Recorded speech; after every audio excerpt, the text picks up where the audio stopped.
राजपुर गांव, जहां हर हवा का झोंका बीते जमाने की कहानी कहता है।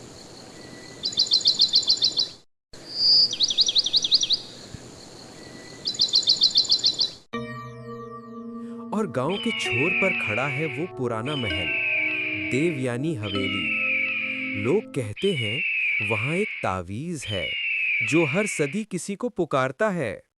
मीरा जी, शहर से सीधा यहाँ आना, ये तो डरावना शौक हुआ। डर तो तब लगता है जब सच्चाई छिपानी पड़े। मैं तो उसे ढूंढने आई हूँ। हवेली का रहस्य, फिर वही पुरानी कहानियां मीरा। हर कहानी में थोड़ी सच्चाई छिपी होती है राघव, बस सुनने वाला चाहिए। मीरा और उसका परिवार हवेली पहुंचा, वही हवेली जिसमें उसके पुरखों की छाया अब भी बसी थी।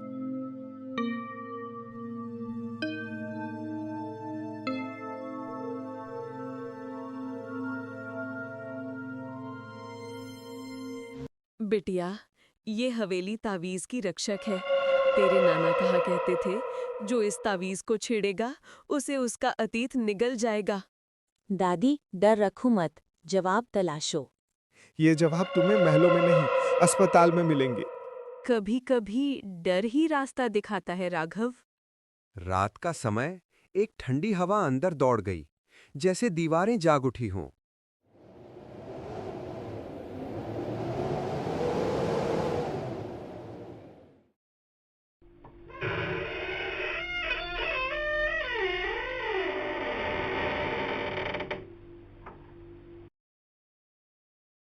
अरे, ये अपने आप खोला। शायद किसी ने हमें बुलाया है।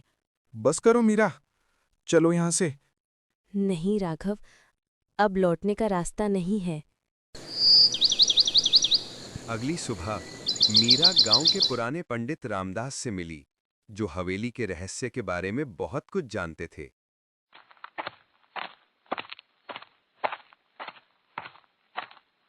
मीरा, वो हवेली रानी देवयानी की है। उन्होंने अपने राज्य की रक्षा के लिए अपने प्राण तावीज में बांध दिए थे। मतलब वो आत्मा अब भी उस तावीज में है?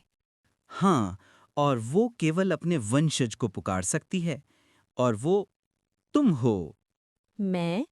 रानी की वंशज? उसी दिन गांव में तावीज की चर्चा आग की तरह फैल गई, पर हर किसी का मकसद एक जैसा नहीं था। अगर वो तावीज सच है तो उसे बेच देंगे, म्यूजियम में लाखों मिलेंगे। राजवीर, पवित्र वस्तु को पैसों से मत तौलो। दादी, सोने की चीज को लोग पूछते नहीं, बेचते हैं। कुछ चीजें बिकती नहीं, बस बदला लेती हैं। रात गहराई और हवेली में रहस्य की सांसें तेज हो गईं। अगर यहाँ कोई आत्मा है तो सामने आओ। कौन मेरी रानी की नींद तोड़ने आया?